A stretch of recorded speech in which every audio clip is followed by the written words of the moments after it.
Good morning. Welcome to Springboard Brand and Creative Strategies video blog. We call it Beats. Hope everybody's doing well and the new year's off to a great start. Today I want to talk about the 7 C's as you look to sail into 2018 with the wind behind you and hopefully smooth waters ahead. The idea of this video blog, and again we'll call it the 7 C's, is because essentially it reflects the 7 consumer trends that won't change in the new year. Won't change in the new year. Why that as opposed to will change? Well, we've all read different articles, blogs, etc. on what will change, but it's hard to predict the future.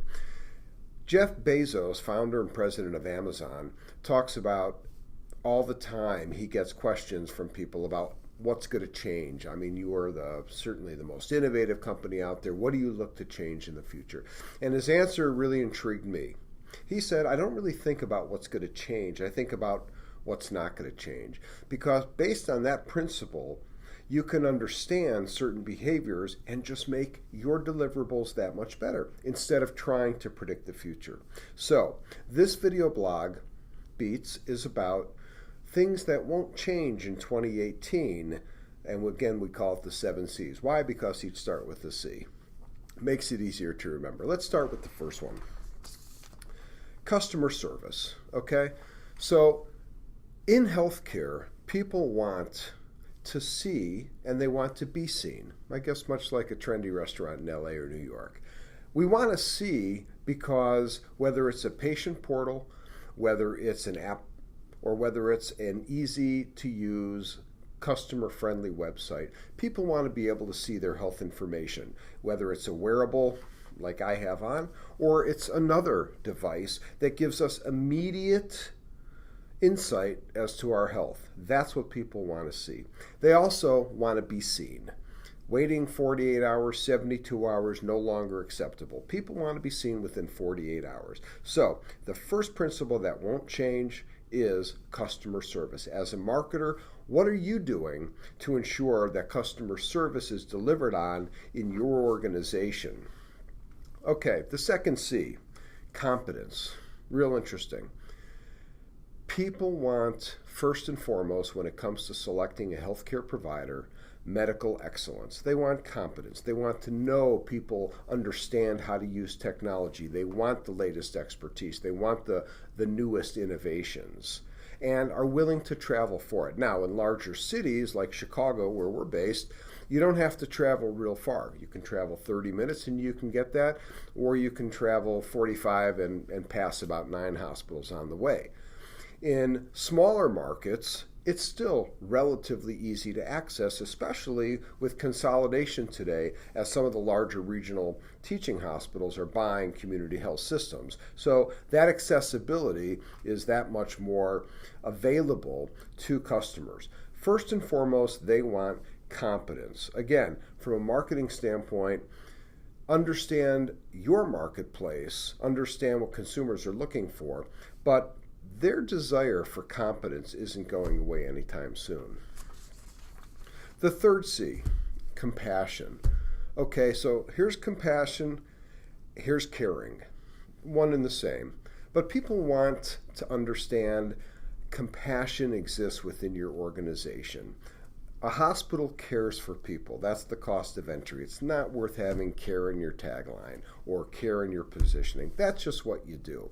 But compassion is different. Compassion means there's an interest in a human nature in terms of the patients. And this is still healthcare.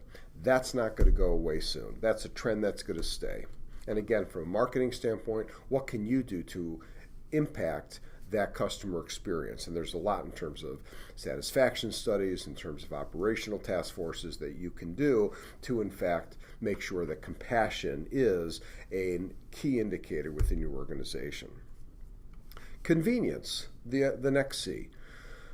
We're willing to travel far for medical excellence and competence, but let's face it, 80 to 90% of all medical care is non-emergent, and it doesn't require the level of subspecialized care that academic and other world-renowned, world-class providers give.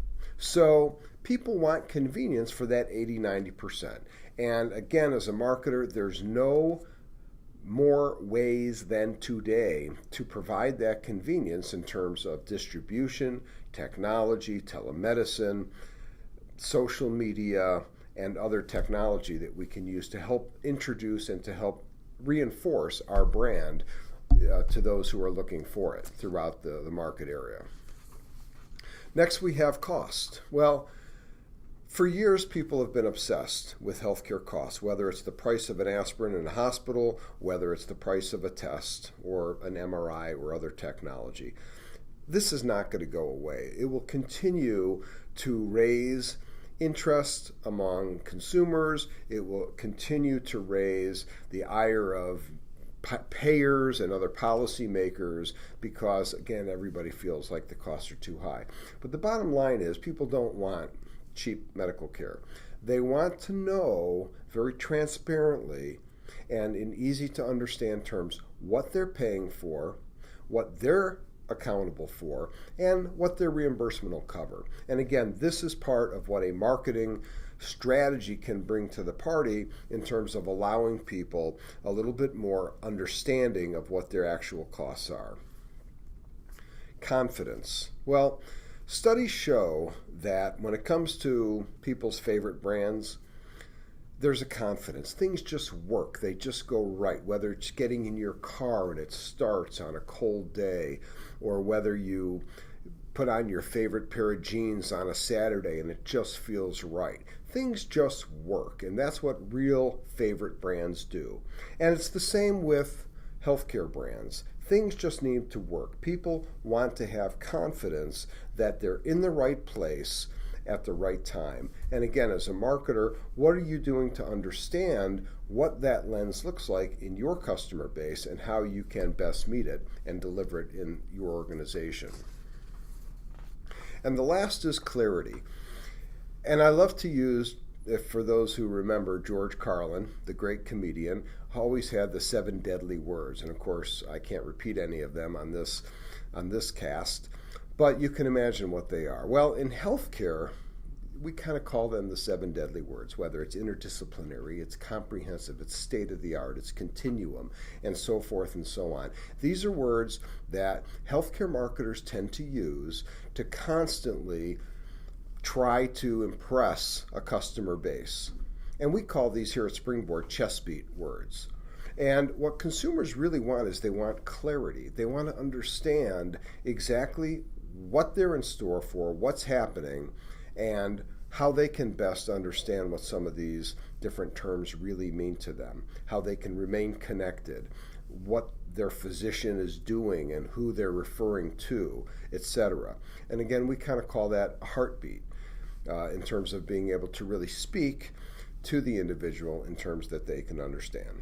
Well, I hope you enjoyed today's web blogcast, and we will continue to produce these. We call them beats because they're part of the Springboard Heartbeat strategy and kind of keeping you up to date with timely, insightful information, we hope, that you can use to sharpen your marketing strategies and plans in the future. Thanks very much. And of course, if you're looking for additional help in your marketing or branding, give us a call. We'd love to learn more. Thank you very much.